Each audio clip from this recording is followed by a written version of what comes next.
Mi sento regolarmente e continuerò a farlo con il segretario Stefani, ma anche con tutti i segretari delle altre componenti del centrodestra, perché per noi fondamentale è la compattezza della coalizione, che tra l'altro è proprio quello che ci chiedono i veneti.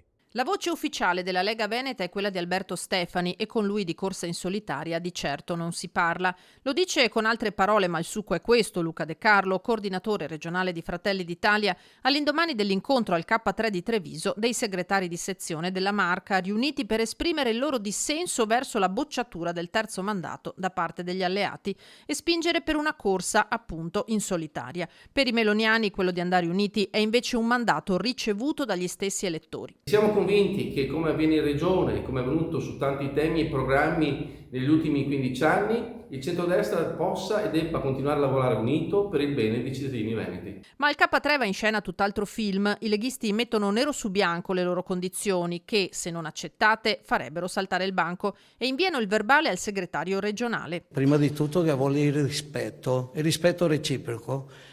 Se certa gente si scalda un po' la testa, vuole fare i sapientoni, noi altri non ci stiamo. Si chiede la continuità del buon governo che c'è stato, riconosciuto dai cittadini del Veneto, con un candidato che a questo punto sia la continuazione del lavoro fatto dal nostro movimento e l'importanza di avere una lista Zaia a seguito per testimoniare la bontà di quanto è stato fatto finora. Noi vogliamo aiutare la Lega a fare le scelte migliori per i cittadini del Veneto e l'abbiamo fatto ascoltando la base. Sia la coalizione dunque solo se il candidato presidente sarà un leghista e se Zaia potrà correre con una sua lista.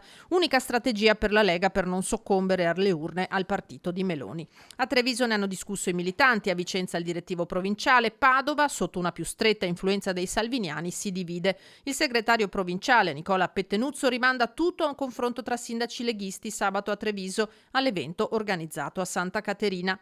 Ma di Padova è anche Roberto Marcato, l'assessore regionale da mesi invoca la corsa in solitaria proponendosi come candidato in alternativa allo stesso Stefani. Sono stato il politico più votato del Veneto, ho un'esperienza in regione di 10 anni come assessore allo sviluppo economico e all'energia, ho fatto dei risultati straordinari, cioè non dovrei candidarmi perché?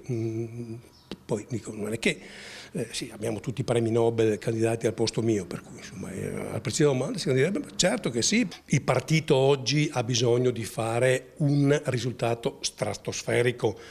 Non dico che sia l'ultima chiamata, ma quasi. Dello schieramento di centrodestra intende far parte anche questa volta, come nelle due precedenti tornate, la Liga Veneta Repubblica, che però annuncia, se non fosse possibile, se la coalizione si spaccasse, saremo comunque presenti